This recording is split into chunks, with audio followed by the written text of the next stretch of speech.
Fala pessoal, tudo bem?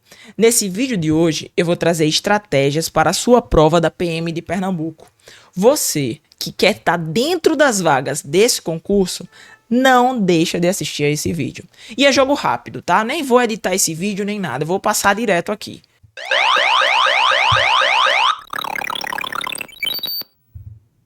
Primeiro ponto, tá? O que é que chama mais a nossa atenção aqui?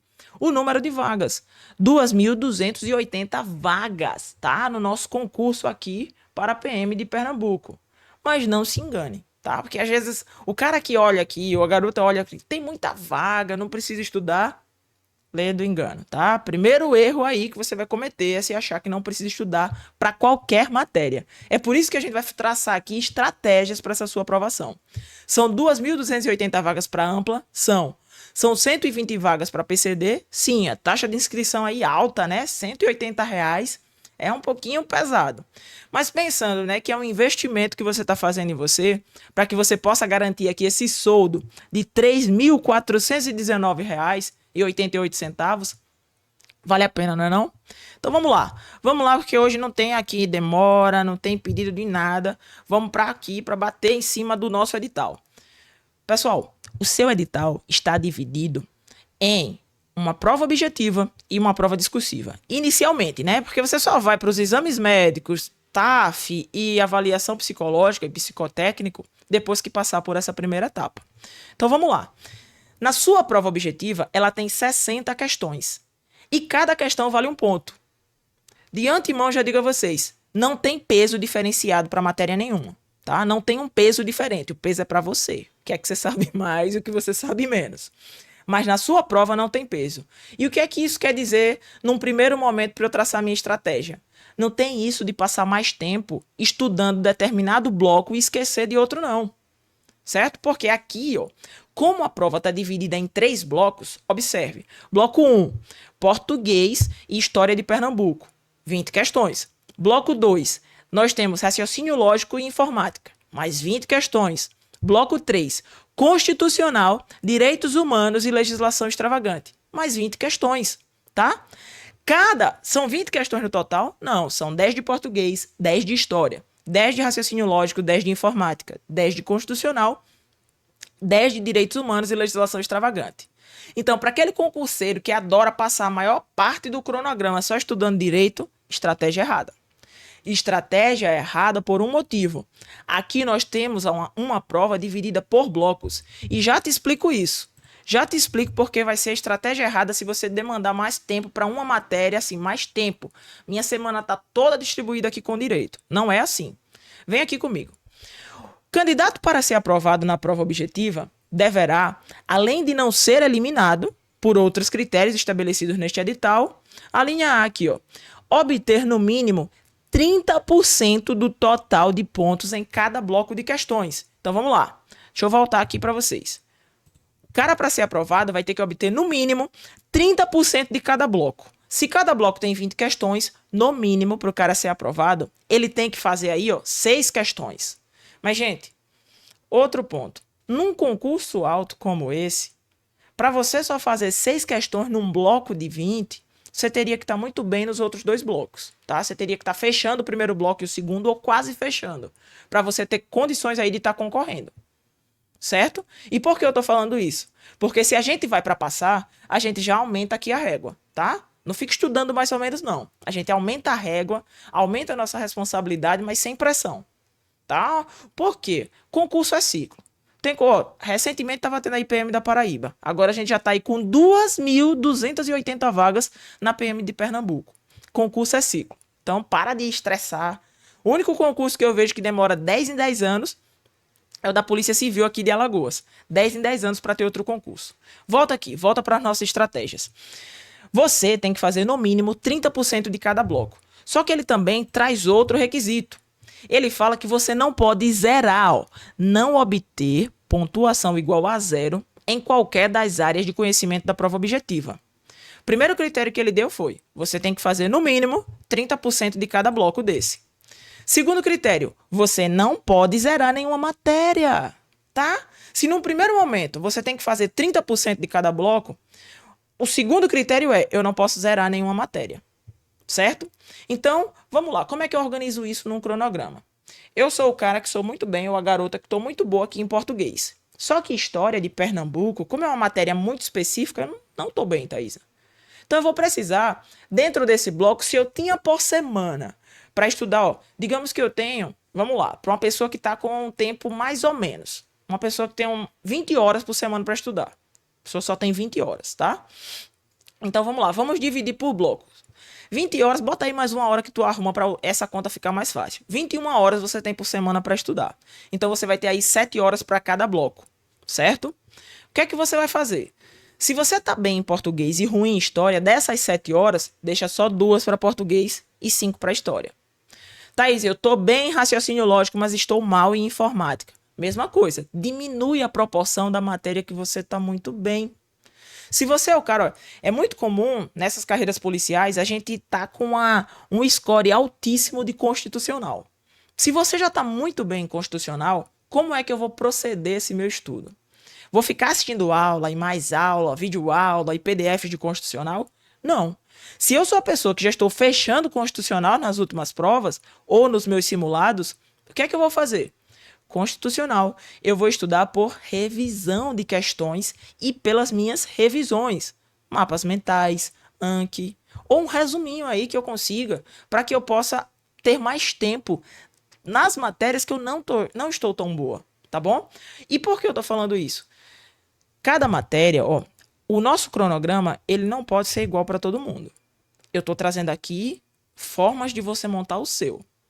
Num primeiro ponto, eu estou dividindo por igual os blocos, porque eu estou considerando que você está mais ou menos igual em cada bloco, que não é assim. A diferença que eu estou trazendo aqui é dentro de um bloco você está diferente, o seu score, a sua pontuação, os seus acertos estão diferentes em cada matéria. Mas vamos lá, se eu tenho 3 blocos, eu vou dividir essa minha semana. Se você é o cara que tem 30 horas, 10 horas para cada bloco, tá bom? Aí você divide aí, 10 horas. Só que o que é que eu percebi? Dessas 10 horas, quando eu distribuí na minha semana, eu estou muito bem em constitucional.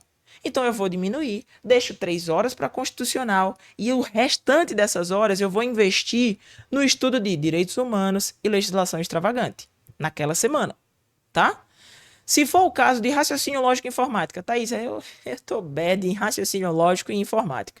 Então, tem 10 horas por semana para esse bloco, 5 horas para um, 5 horas para outro. Por quê? Primeira informação que você já viu aqui é que você não pode zerar nenhuma matéria. Segundo, que você tem que fazer no mínimo 30% de cada bloco. Ok? Então, ó, das 60 questões, você viu que o Instituto OCP, junto com a comissão do concurso, estruturou em blocos. 3 blocos. Cada bloco de 20 questões. As questões não têm peso, não tem pontuação diferente para cada uma, para que a gente desse uma porrada maior, estudasse mais determinada coisa. Não tem. Então eu posso dividir esse estudo de forma equivalente, tá? Mas eu também tenho que saber como eu estou. Quem sou eu aí nessas matérias? Como é que eu estou em português? Como eu estou em raciocínio lógico? Como eu estou em informática? Como é que eu estou? Porque eu também tenho que saber o que é que eu ando errando nas últimas provas. E, gente, por mais que tenham muitas vagas, isso não é prova para você jogar para sorte e dizer, eu não vou estudar raciocínio lógico, não. Chega lá, seja o que Deus quiser. Isso é fala de alguém que não quer ser aprovado. Sinceramente, isso é uma fala de alguém que não tem compromisso com todo o tempo que ele demanda para estudar.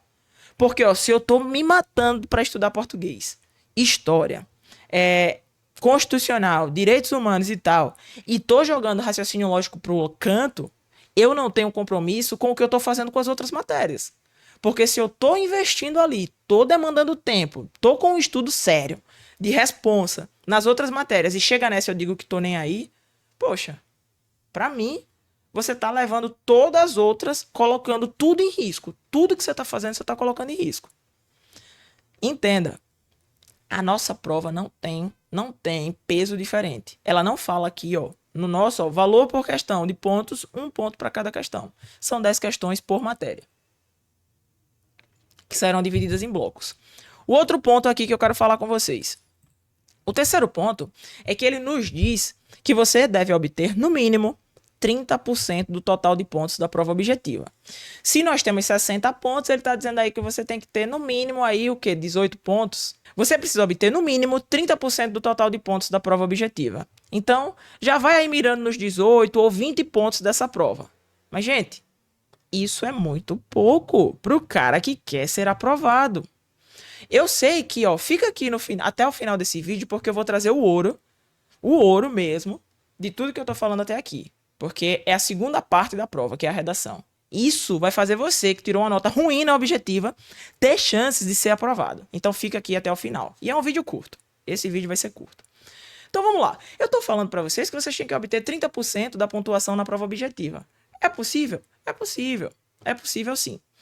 Mas eu, Thaisa, tô falando para vocês que se você quiser passar, cara, vai buscar os 60 pontos. Vai brigar por questão a questão, tá? Não dá para você estar aqui demandando aí 3 meses da sua vida, 4 meses da sua vida, tá? Ou até mais tempo, quem já estava estudando, para chegar na hora da prova e deixar algum desses pontos aí para sorte. Não faz isso. Vai brigar pelos 60.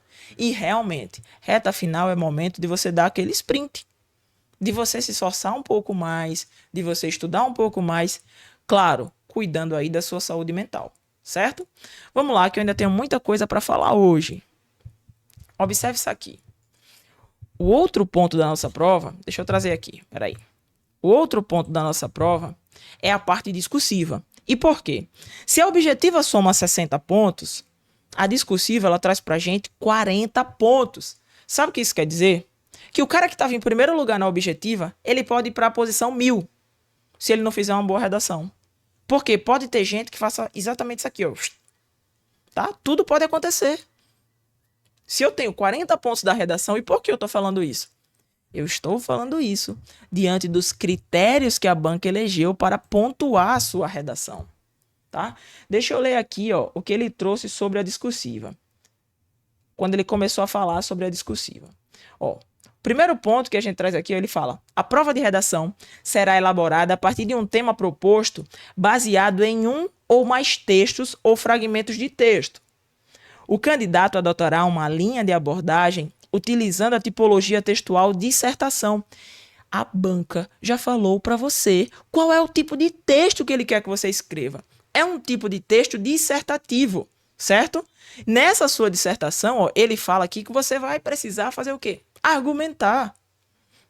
Um texto dissertativo, pessoal, é aquele texto que você traz os primeiros argumentos na introdução, amplia, expande, desenvolve esses argumentos em 2 ou 3 parágrafos de desenvolvimento e depois você conclui a ideia, muitas vezes trazendo uma solução ou não, certo? Ou impondo ali, colocando a sua opinião em relação a essa conclusão. Continuando aqui, ó.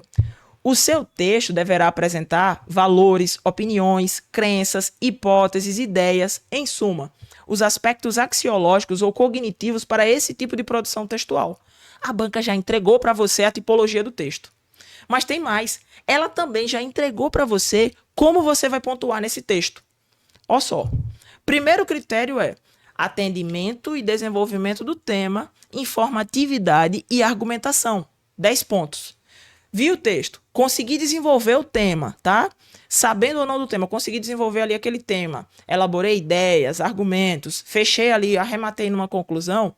Consegui fazer isso, ele vai ali pontuar entre 1 a 10 pontos para você. Só que uma coisa que eu percebi aqui em relação a esses critérios é o critério de número 3. O que é que eu percebi? A banca praticamente vai te dar 10 pontos, tá? Mas só vai dar para o cara que seja, ó, esperto e esteja aqui estudando com estratégias. O cara que vai fazer um texto por semana, o cara que vai procurar investir numa professora ou num professor de redação. E para quê? Para que você tenha um feedback do seu texto. Alguém te dando um tema e corrigindo a tua redação para você ter um feedback desse texto. Por quê? Você vai conseguir, ó, subir, ancorar, você vai conseguir subir muito mais essa nota. Imagina, se a tua objetiva tem 60 pontos, a discursiva está valendo 40. É muita coisa. E, gente, o que é que ele diz aqui nesse critério? Se você atender, ó, atendimento à estrutura textual proposta, ele já falou que é uma dissertação. organização do texto dissertativo, argumentativo e dos parágrafos, você pontuará 10 pontos na sua redação. Olha o que ele está dizendo. Dividir o texto em introdução, parágrafos e conclusão. Se o examinador, quando bater o olho no seu texto e ver isso, 10 pontos. É um critério, gente. 10 pontos se você fez isso. Aí vamos lá. Critério 2. Coesão intra e entre parágrafos. Você tem que ter uma coesão dentro do seu parágrafo, tá? Um conectivo ali, você tem um primeiro arrematezinho falando do seu argumento, depois você acrescenta uma ideia com um além disso, um ademais. Só que ele quer também uma coesão intra-parágrafos, tá? O que é que ele quer que você faça? Entre parágrafos. O que é que ele quer que você faça? Que você tenha arremates de um parágrafo para o outro. Por exemplo, nesse esteio, que você tenha arremates, tá? Vale ressaltar, um vale ressaltar que, um nessa esteira, um nesse esteio, tá? Um início com um convém esclarecer, um convém elucidar e depois você segue. Ele também fala de uma coesão referencial e sequencial. Coesão referencial é que quando você for fazer uma referência de algo que você já falou no texto ou de que você vai falar, você tem que saber utilizar o isto, o isso, tá? O este, o esse. Você precisa saber como falar isso. O quarto critério aqui que ele utiliza é a modalidade gramatical. E aqui o negócio pega, né? Porque é pontuação, é grafia, inclusive a legibilidade dessa lei, concordância, regência e a colocação pronominal. Gente, tem muita gente que escreve e não coloca pingo no i, não coloca pingo no j. Tem gente que coloca o tio em outra letra, tá? Você tem lá, por exemplo, uma aprovação, aí o tio tá no o ao invés do a. Tudo isso você vai perdendo ponto nesse critério. Como é que eu corrijo isso? Fazendo redações semanais. Segundo, tendo algum professor para me dar um feedback. E por quê? Thaisa, você é professora de redação? Não, eu tô falando para deixar vocês competitivos a ponto de passar, tá? Competitivos a ponto de ser aprovados com folga. Porque essa redação, ela vai proporcionar a você, que talvez não tenha ido tão bem na objetiva, subir e ficar dentro das vagas. Sabe por quê? Serão corrigidas 13.680 redações. Na verdade, até essa posição, né? Que ele até coloca aqui, ó. 13ª, milésima, 600ª, 80ª posição. 13.680. Gente, se você está concorrendo a 2.280 vagas e ficou nesse outro universo aí que vai ter a redação corrigida, você tem muitas chances de entrar. Porque às vezes o cara que foi bem na discursiva, ele disse, vou fazer uma redação, deixa eu chegar perto da prova. Depois eu treino, tá? Mas não é isso. Vocês estão aqui para concorrer, para competir, para chegar nos 100 pontos. Você vai para essa prova concorrendo, brigando pelos 100. Thaís, eu não estou tão bem ainda, eu ainda estou estudando. Não importa, não importa. Mas você tem que colocar na sua cabeça que você está brigando por esses 100. 60 da objetiva e esses 40 na discursiva. Deixa eu ver se eu tenho mais alguma coisa para falar aqui com vocês hoje. Não, tá? Volta aqui para esse soldo que tá maravilhoso. 3.419. Claro que vai ter aí uma progressão ainda com o tempo. Mas é uma realidade, é uma chance que você tá tendo. E, gente, esse vídeo aqui é um vídeo que vai te colocar, te trouxe estratégias para que você consiga aí brigar por uma pontuação muito maior.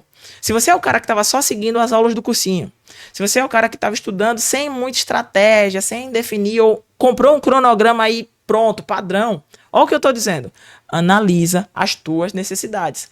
Analisa o que para você está difícil e aumenta no cronograma, ainda que seja no cronograma lá padrão que você comprou, aumenta ali a quantidade de horas. Se a gente tivesse mais tempo aqui para conversar, eu explicaria que cada matéria tem uma forma diferente de se estudar. Tem matéria que você vai precisar da videoaula, tem matéria que não, tá? Tem matéria que nas revisões você vai revisar só por questões, tem matéria que não.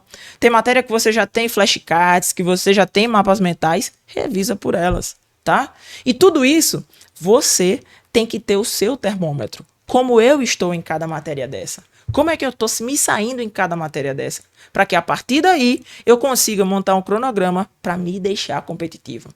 Às vezes o cronograma padrão é massa para você seguir. tá? É massa porque se você tava sem direcionamento, vai no cronograma padrão, aquele que tá servindo ali para todo mundo, tá?